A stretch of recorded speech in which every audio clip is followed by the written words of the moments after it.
Katika kufikiri kufanya maamuzi katika siku ya leo, katika kituo chako, mahali unapotazama, mahali unapokusikia, aendelee kuzungumza na wewe katika mkutano huu mkubwa unaofanyika hapa Zingo katika mji wa Mombasa, pwani ya bahari ya Hindi. Na Mungu afanye muujiza katika siku ya leo. Roho Mtakatifu akipenya katika moyo wako, akiyazungumza maneno kwa utaratibu sana na kuyafanya yapate mvuto wa kueleweka katika vituo, katika makanisa ambayo umetoa siku ya leo.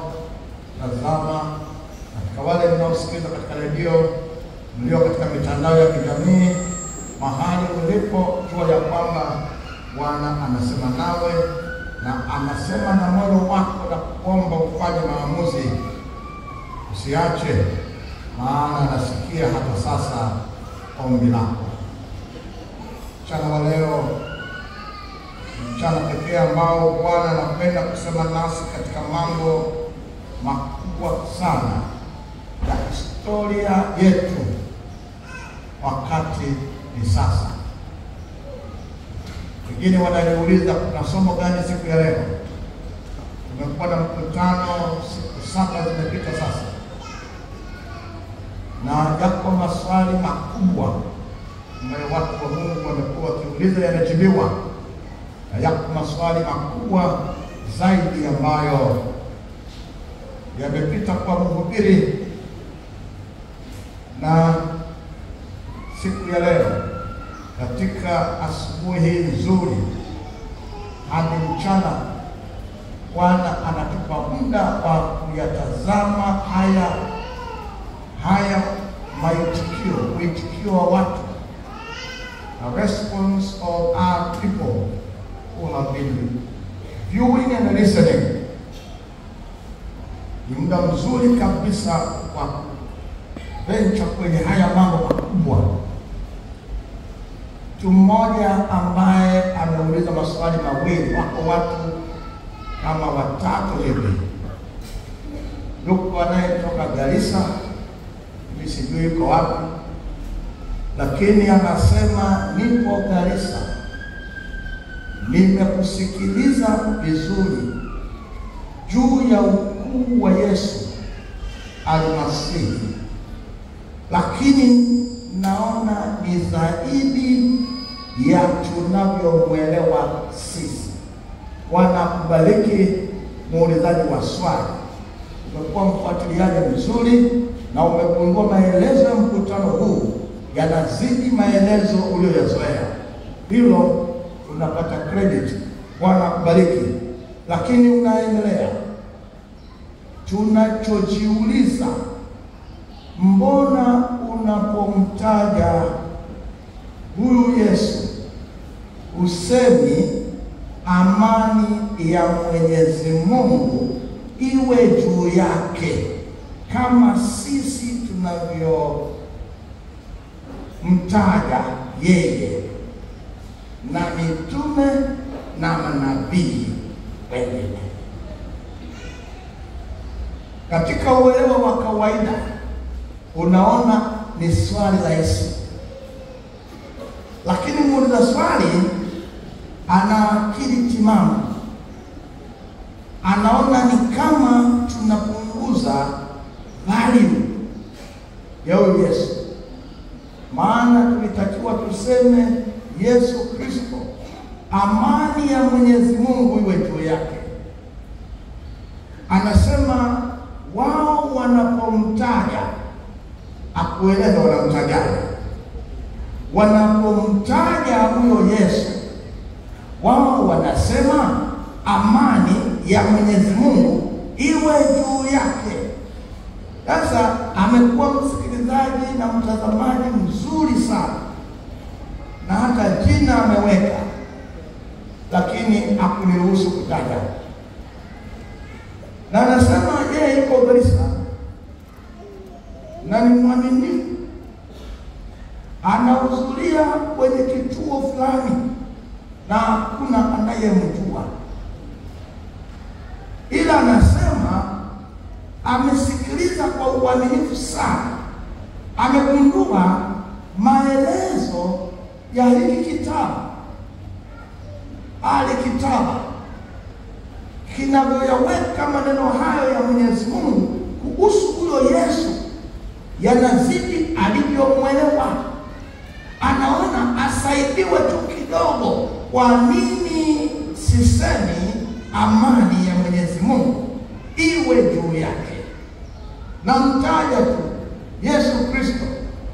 Kristo ni Kiyunani, Kiebrania Masihi. Sawa na kusema Yesu ni Kiyunani, Yoshua ni Kiebrania, lakini Yoshua ndio Yesu wa lugha.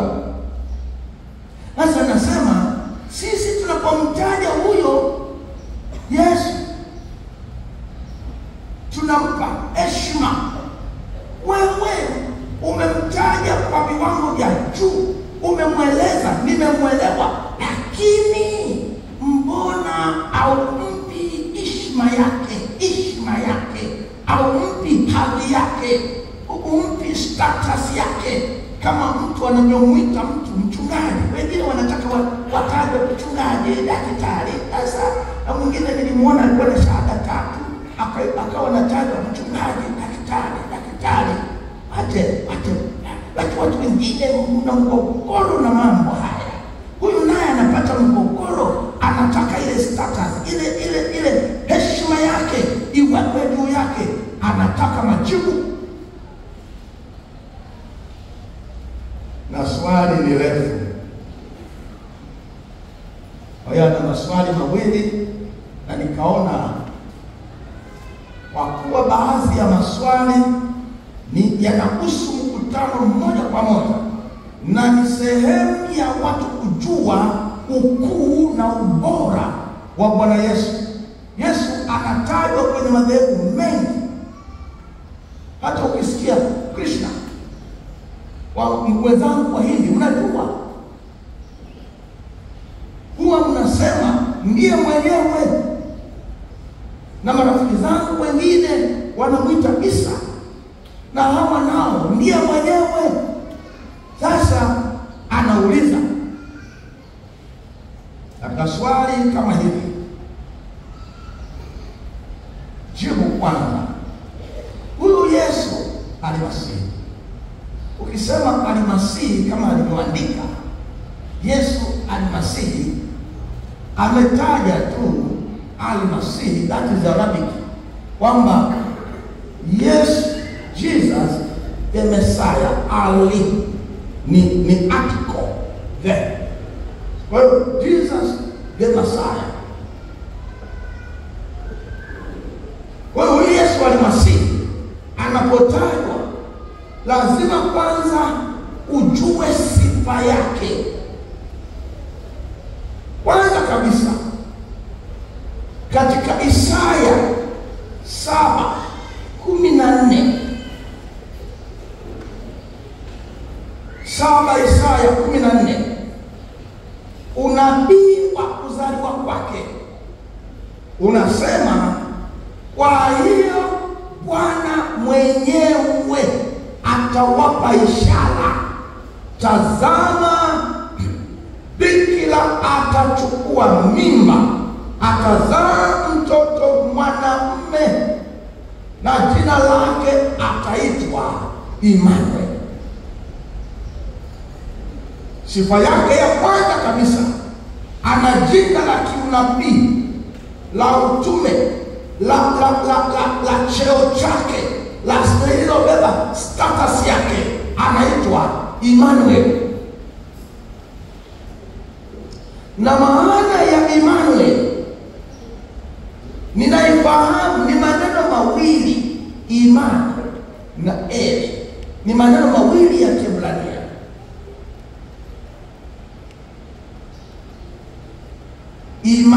Immanuel, Eli Mungu, Imanu pamoja nasi. Lakini nikifafanua kwa lugha, mtapunguza hadhi ya Biblia. Biblia inajitafsiri. Nenda Mathayo 1:20. Neno la Bwana linasema, basi alipokuwa akifikiri hayo, huyo ni Yusufu, tazama malaika akamtokea katika ndoto. Yusufu ndiye alikuwa mchumba wa Mariam, na akiwa amekubali kumwacha Mariam, akashushiwa wahai na malaika akauleta, akisema Yusufu mwana wa Yusufu bin Dauda, usihofu kumchukua Mariam mkeo, maana mimba yake ni kwa uweza wa Roho Mtakatifu. Roho Mtakatifu, Ruah al-Qudus, Roho Mtakatifu. Katika aya 21 anasema, naye atazaa mwana, nawe utamuita jina lake Yesu, maana yeye ndiye atakaye wakomboa watu wake na dhambi zao. 22. Hayo yote yamekuwa ili litimie andiko lililonenwa na Bwana kwa ujumbe wa nabii akisema, tazama bikira atachukua mimba, naye atazaa mwana, nao watamuita jina lake Immanueli, yaani Mungu pamoja nasi. Kwa rafiki yangu uliyeleta swali, heshima ya kwanza unataka kuitambua, yeye mwenyewe ni Mungu aliyekuja kukaa nasi. Na wewe unasema amani ya Mwenyezi Mungu iwe juu yake.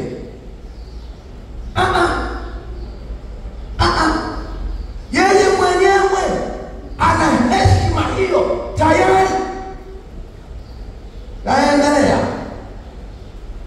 Tazama jina lake lingine huyo Yesu.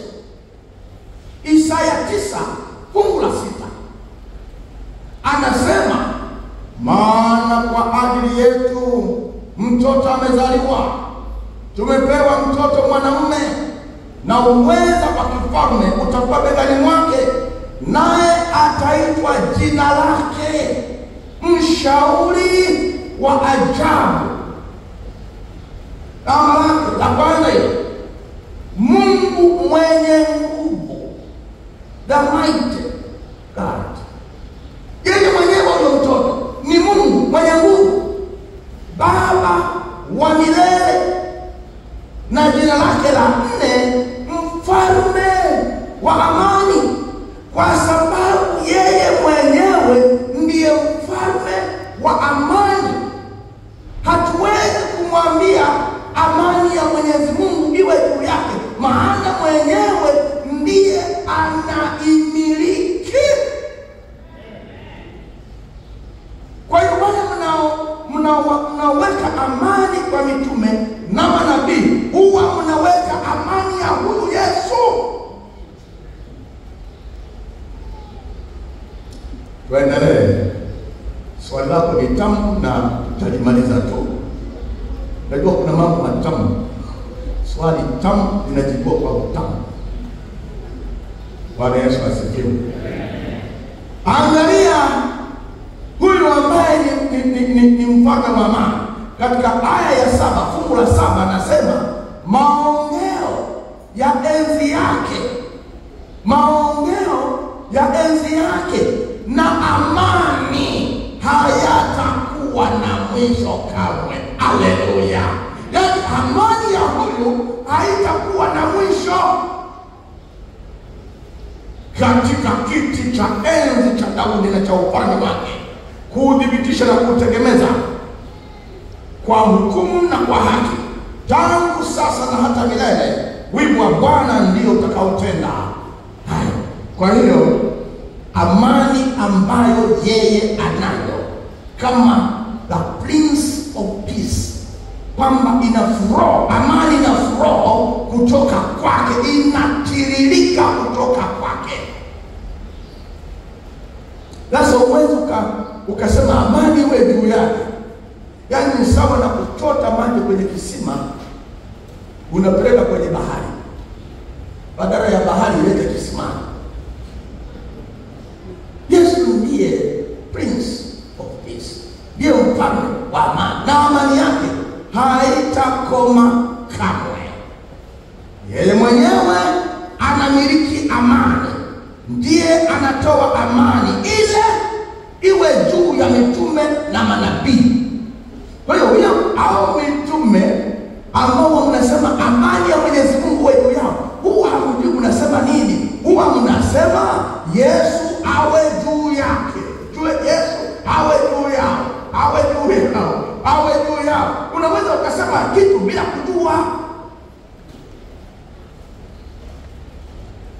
Nafungua macho yako, ndio maana ya mkutano huu. Wakati ni sasa, hakuna tena kupotea, hakuna tena kupotea. Kwa hiyo alipozaliwa, kwa sababu ndiye muasisi wa amani, ndiye inagreta wa amani. Alipozaliwa, angalia Luka 2:10, malaika walishuka kutoka mbinguni. Sasa rafiki yangu Agarisa, sikiliza wimbo walioimba.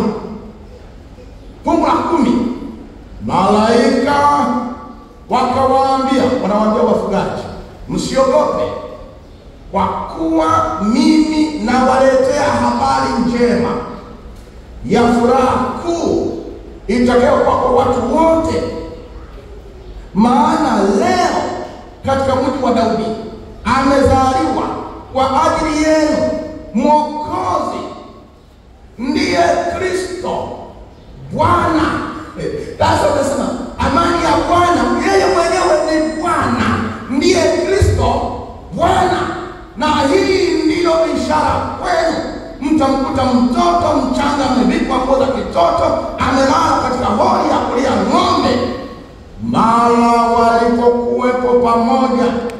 walikuwepo pamoja na huyo malaika wingi wa jeshi la mbinguni wakimsifu Mungu na kusema.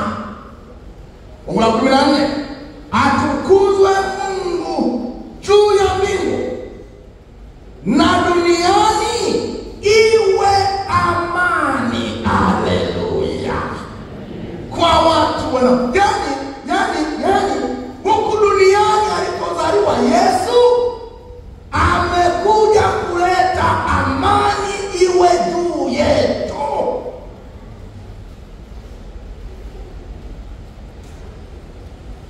Kwa hiyo anaomba sasa, yeye aombe ni sawa na Myahudi. Wewe unaomba unasema, Mungu wangu, Mungu wa Ibrahimu, Mungu wa Isaka, Mungu wa Yakobo. Yeye anasema Mungu wa baba yangu Ibrahimu, Isaka, Yakobo. Basi Ibrahimu, Isaka, Yakobo ni baba yake, ni ukoo wake. Ombi lake na lako vinatofautiana wedding, maana yeye anaongea na baba yake, anaongea uzao ule ule. Wewe unaongea lakini umepandikizwa. Kwa hiyo Yesu ndiye mfalme wa amani. Kwa nini iwe amani duniani kote? Ni kwa sababu mfalme wa amani amezaliwa ili kuleta amani iliyopotea kwa sababu ya anguko la kuingia dhambini. Amekuja. Na katika Yohana 14 na fungu la 27, soma hapo rafiki yangu Agarisa, sikiliza sasa tofauti. Kwa nini atusemi amani iwe juu yake? Anasema amani na waachieni, amani yangu, yani anaiposesi, amani yangu na wapa, ni wapavyo mimi, si kama ulimwengu wapavyo. Msifadhaike mioyoni mwenu, wala msiwe na woga. Amani yangu na wapa,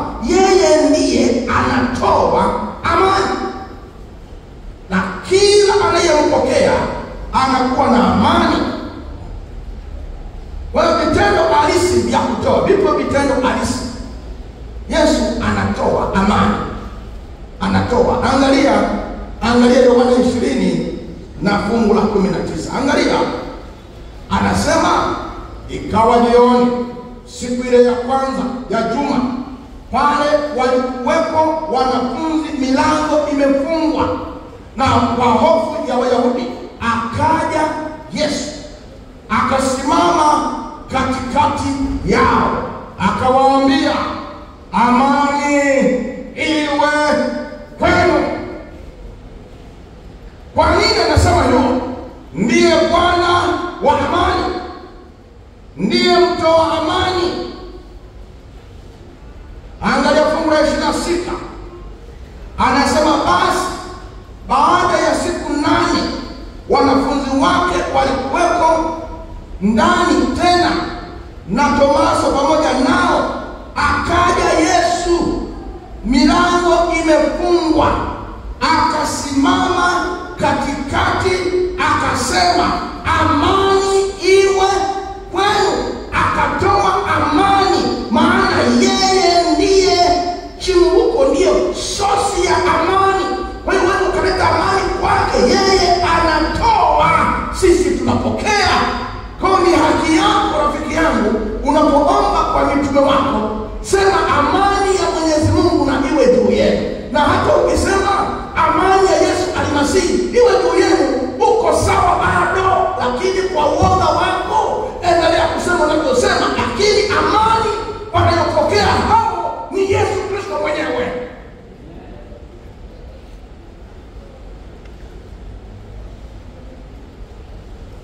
Yesu. Yesu ni mzuri. Hatuhitaji mahubiri marefu, hata tukikomea hapa wote mnakwenda na amani. Wagonjwa wanapata amani, maana na wakusa magonjwa yanaondoka.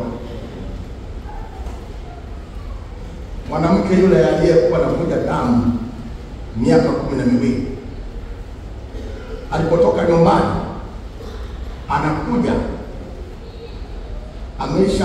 ameshateseka, ameshakuwa maskini, na sasa anakuja amejifunga mwili mzima, mambo yake ya kiafya yanamgogoro.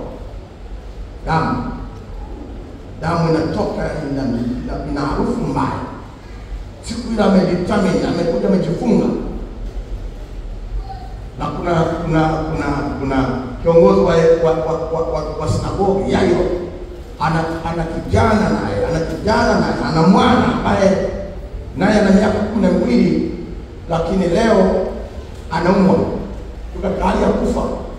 Na maana alipoanza birthday, yeye Yairo alipofanya birthday 1, huyu mama alikuwa na mwaka mmoja na ukua. Sasa mwaka wa 12 kijana wa Yairo, mtoto wa Yairo anaumwa, na amekuja kwa Yesu, na Yesu anakwenda kwa Yairo, na watu ni wengi. Alafu yule mwanamke aliyedetermine aliona mambo mawili yaliyo kwenye Agano la Kale. Moja, kwenye Agano la Kale unapoweka wakfu mfalme, wanamimina mafuta matakatifu kichwani mwake, yanashuka taratibu, wanamimina, yanaingia kwenye ndevu, yanashuka kwenye nguo, kanzu, yakigusa pindo, Walawi wanapiga tarumbeta. Wananchi wanaruka chini, wanasema uishi milele, mfalme ametawazwa. Alafu kuhani akishachaguliwa na sasa anasimikwa, naye anasimama, wanamimina mafuta kichwani, yanashuka yanatoka kwenye ndevu, yanapita kwenye kanzu takatifu, yakifika kwenye pindo wanapiga tarumbeta, amekuwa kuhani. Na ndio maana Daudi alipokuwa ndani ya pango na Sauli alikuwa kwenye mlango wa pango anamuinda usiku, Daudi akatoka na askari, wakamkuta amelala na askari wamelala. Askari wa Daudi wakataka wammalize, akawazuia, lakini Daudi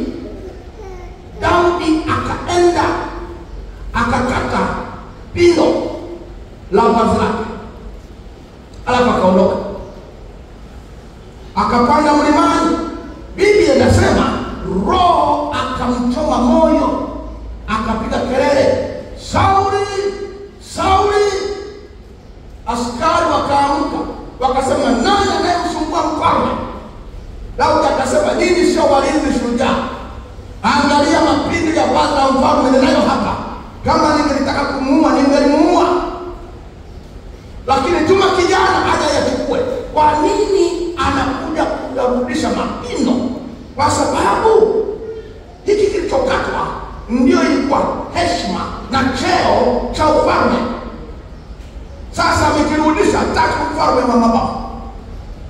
Lakini mkumbuke Sauli alipomshika Samueli na kushika vazi lake na mapindo ya katika, halafu kuhani akasimama akamwangalia akasema, ufalme wako umeisha, amepewa jirani yako aliye mwema kuliko wewe. Kwa sababu mapindo haya yaliwakilisha ufalme, yaliwakilisha ukuhani. Mwanamke huyu akijua hiyo theology, alipokuja akapita akaenda akagusa pindo la Yesu. Alikuwa ameamini kwamba Yesu ndiye kuhani mkuu halisi, na Yesu ndiye mfalme wa wafalme, na Yesu akasimama. Maana kwa imani hii iliyoongozwa na Roho Mtakatifu, nguvu za Yesu za uponyaji zikaondoka kwa ridhaa ya Mungu na kumgusa na mwanamke, naye akapona.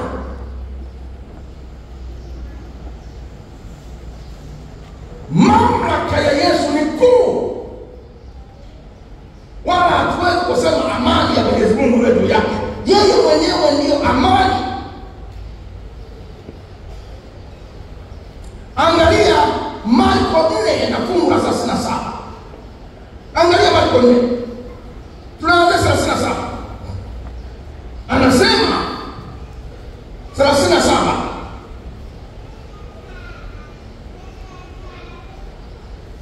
ikatokea dhoruba kuu ya upepo, mawimbi yakakipiga chombo hata kikaanza kujaa maji. Nani anasema, naye mwenyewe alikuwepo kwenye sheki, amelala juu ya mto. Wakamwamsha wakamwambia, Mwalimu, si kitu kwako kuwa tunaangamia. Akaamka. Sasa alikuwa amelala, akaamka kwa sababu Yesu ndiye mfalme wa amani, Bwana wa amani. Na kwa kuwa ni mtawala na ni Mungu, aliposimama viumbe wote wanatakiwa kusujudia mpaka maji. Aliposimama akaukemea upepo, akaiambia bahari, nyamaza, tulia. Upepo ukakoma, ukawa na shwari kuu. Kwa nini? Maana ndiye source ya amani. Ukawa na shwari kuu.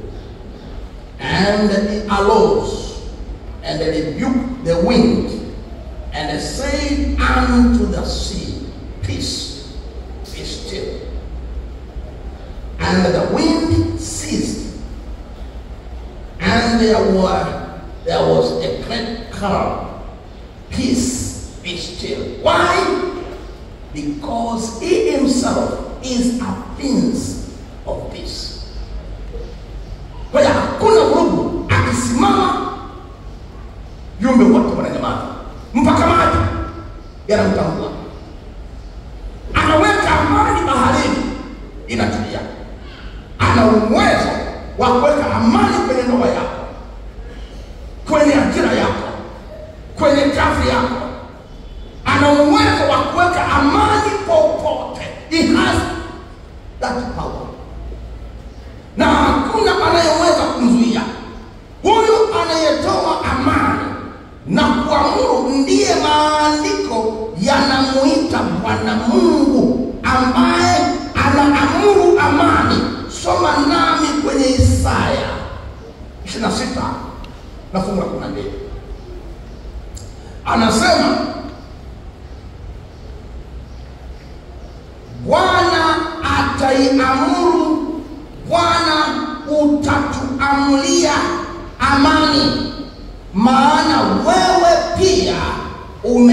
ni wewe pia uliyetutendea kazi zetu zote.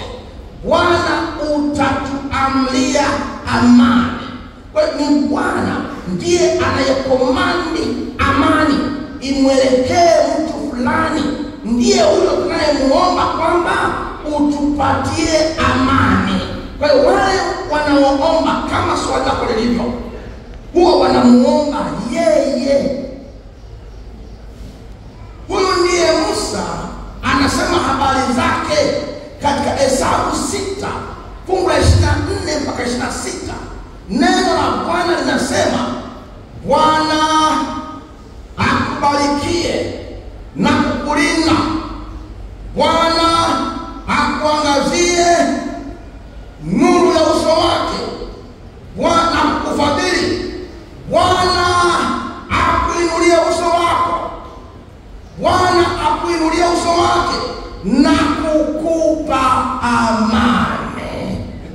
Hilo lilikuwa ni ombi ambalo makuhani wanalifanya baada ya mtu kumaliza maungamo, na sasa wanatoka naye kwenye hema ya kukutania, kwenye malango, wanambariki mtu kwa kusema, Bwana akupe amani. Waliyekuwa wanataka awape amani ni huyo Bwana wetu Yesu Kristo. Amen. Ulikuwa unauliza swali, unafikiri nikakujibu kwa maneno mawili, huyu ndiye. Na Yesu akatai kwamba hayo maneno anayosema Musa hayamhusu. Anasema yananihusu mimi. Yesu, hayo maneno ya Musa ni ya kwako. Wewe ndiye Bwana wa amani.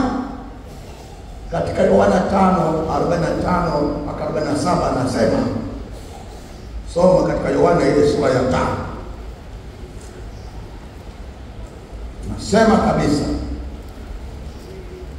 msizani kwamba mimi nitawashitaki kwa Baba. Yuko anayewashitaki, ndiye Musa mnayemtumainia nyinyi. Kwa maana kama mungalimwamini Musa, mungaliniamini na mimi, kwa sababu yeye aliandika habari zangu. Haleluya!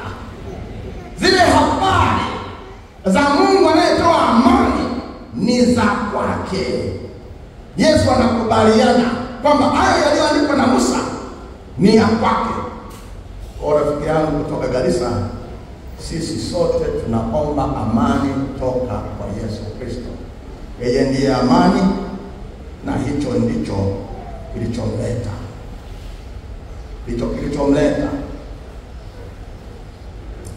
Angalia Waefeso 2 fungu la 14 na 15. Kilichomleta Yesu duniani ni nini?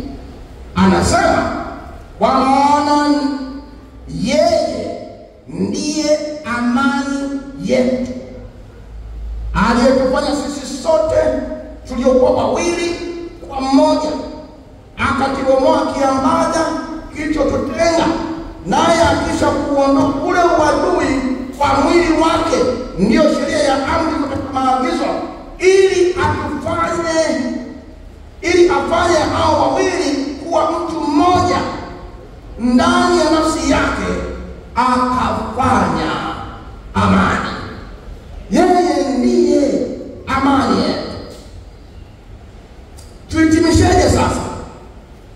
Tuhitimishe hivi: ukikubaliana utaokolewa, ukikataa, Yesu anasema katika Yohana 8 fungu la 24, kwa hiyo naliwaambie, mtakufa katika dhambi zenu msiposadiki ya kuwa mimi ndiye. Mtakufa kwenye dhambi zenu. Hayo ni maneno magumu. Mtakufa dhambini msipokubali ya kwamba yeye ndiye mwasisi wa amani. Tunahitimishaje? Tupokee mafunuo ya kitabu cha Ufunuo. Nenda Ufunuo 1. Tupokee salamu. Sosi ya amani inatoka kwa nani? Unaweza ukauliza swali lakini ni dogo, kumbe ndio wokovu wetu. Ndio maana swali hili nikaona ana maswali mawili. La kwanza ndio nalimaliza. Anasema fungu la 4, Yohana kwa yale makanisa 7 yaliyoko Asia, neema na iwe kwenu. Na nini tena? Na nini tena? Neema na iwe kwenu. Na nini tena? Na amani zitokazo kwake yeye aliyekuwako, aliyeko, atakayekuja. Haleluya. Amen. Na zitokazo kwa roho 7 walioko mbele ya kiti cha enzi. Fungu la 5, tena zitokazo kwa nani? Kwa Yesu Kristo, shahidi aliye mwaminifu, mzaliwa wa kwanza waliokufa, mkuu wa wafalme wa dunia, yeye atupendaye na kuosha dhambi zetu katika damu yake na kutusafisha kwa ufalme wa kuhani wa Mungu, naye ni Baba yake, na utukufu na ukuu na yeye hata milele na milele. Na watu wote waseme amen. Amani, mwenye amani ni huyo. Salamu kutoka mbinguni, kutoka kwa Yesu Kristo. Swali lake la pili ambalo inatupeleka mwisho wa somo la leo. Maswali ni mazuri kuyajibu wakati fulani. Anasema tunataka Yesu mwenyewe. Huyu ndugu wa Garissa anasema tunataka Yesu mwenyewe ajisemee kwamba mimi Yesu ndiye mwana wa Mungu. Msimsemee. Na pia mwana wa Mungu na Mungu au baba yake aseme kwamba huyu Yesu ni Mungu.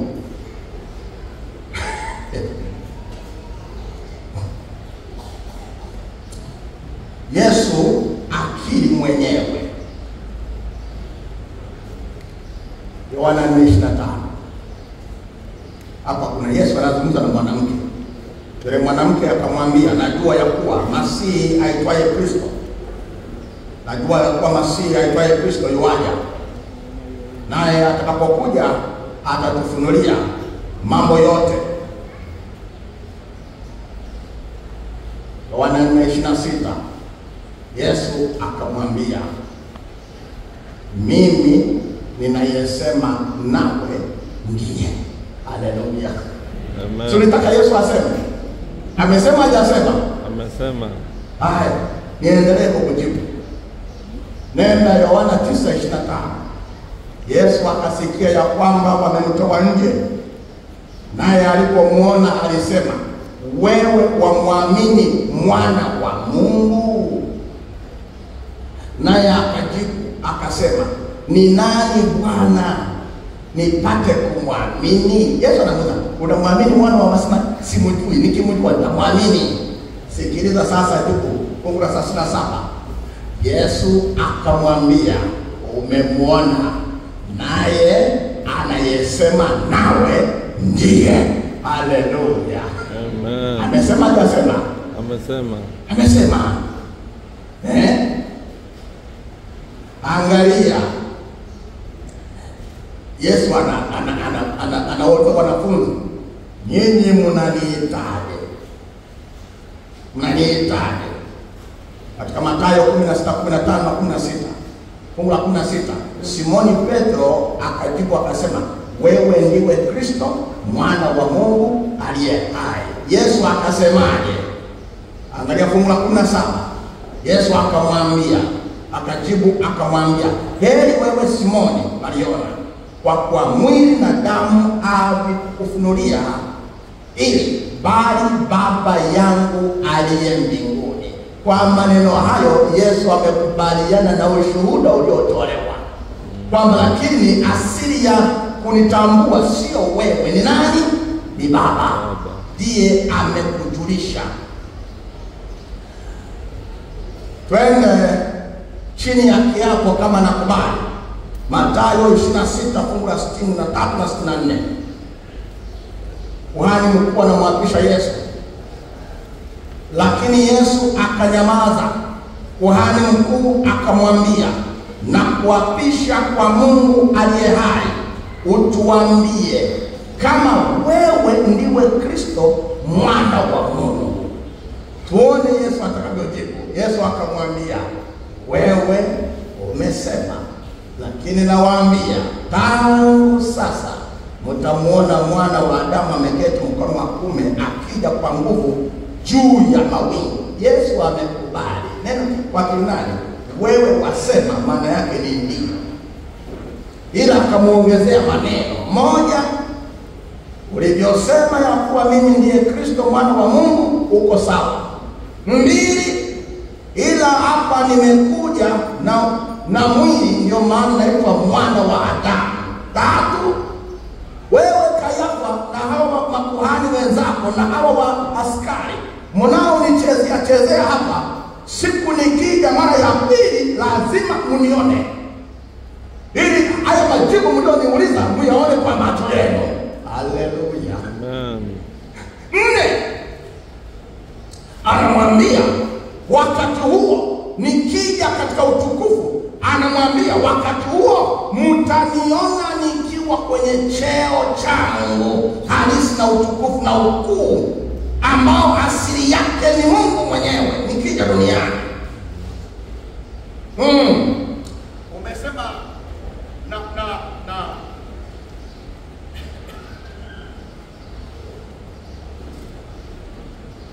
umesema na Baba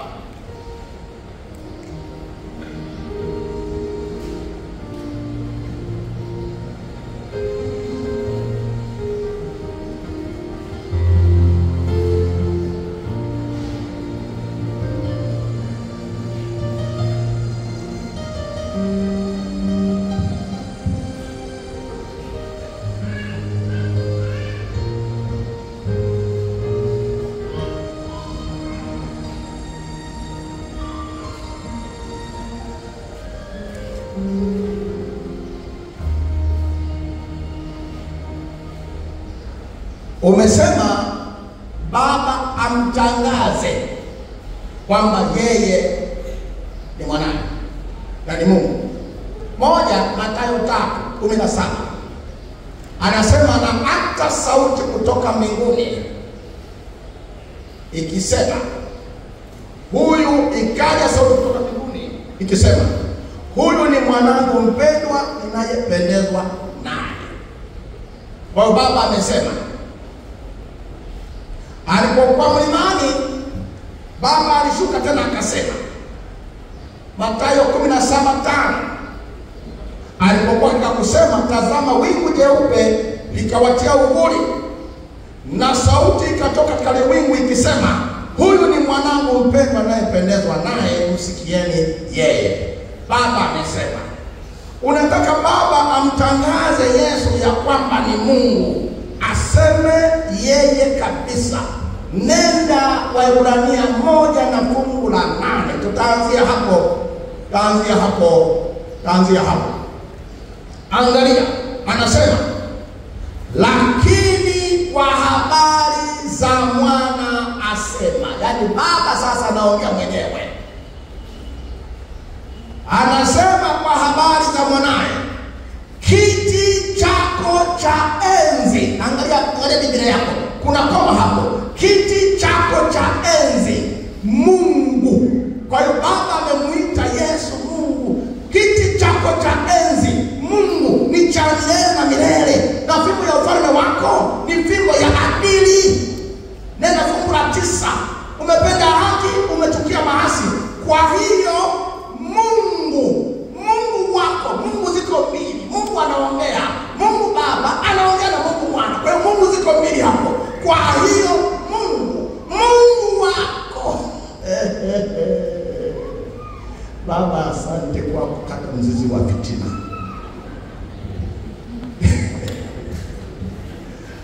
Anatutarajia na kazi zake. Fungu la 10. Tena wewe Bwana hapo mwanzo ulitia misingi ya nchi, na mbingu mikono yako. Endelea Baba kumaliza mzizi wa fitina, hizo zitaharibika, bali wewe unadumu nazo, zitakachakaa kama nguo, kama mavazi utazizinga nazo zitabadilika, lakini wewe ni yule yule, miaka yako haitakoma. Haleluya. Baba amesema. Baba amesema. Wewe unaposoma Biblia usome kama kasuku au kama shetani. Soma kama mtoto wa Mungu. Anasema kwa hiyo Mungu wako. Mungu ziko ngapi?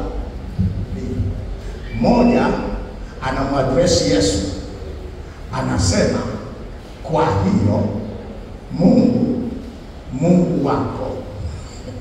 Kwa sababu wakati wa Yesu yuko duniani, na kwa hiyo Yesu akiwa duniani amevaa mwili, anamuomba Baba, ila katika intimacy anamwadresi kama Mungu. Kwa hiyo Mungu wako anakutia mafuta ya shangwe kuliko hivyo, na ana declare huyu ndiye aliyeumba mbingu na nchi na bahari na vitu vyote.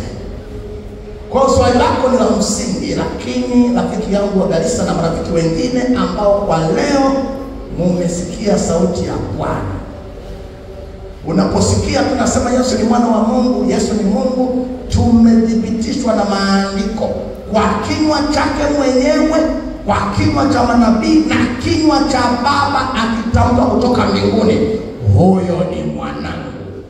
Na lugha ya kawaida, lugha yoyote ya kawaida na uelewa wa kawaida, mwanadamu anazaa mwanadamu, chui anazaa chui, ng'ombe anazaa ng'ombe.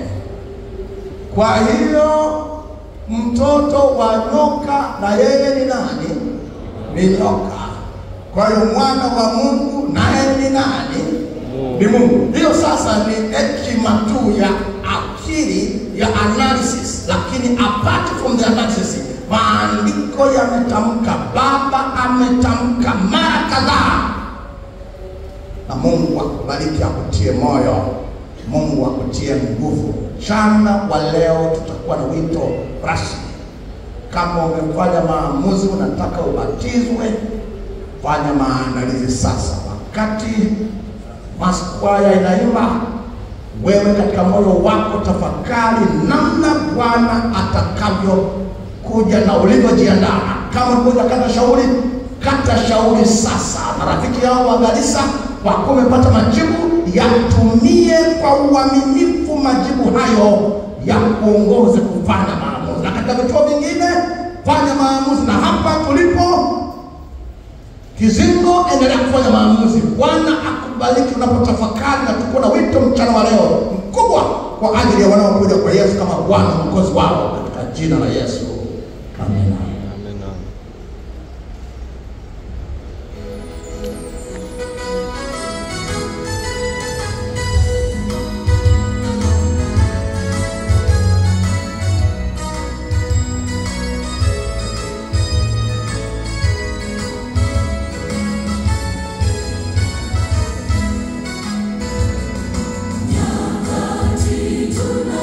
Tunazoishi ni za mwisho.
siku ya maamuzi.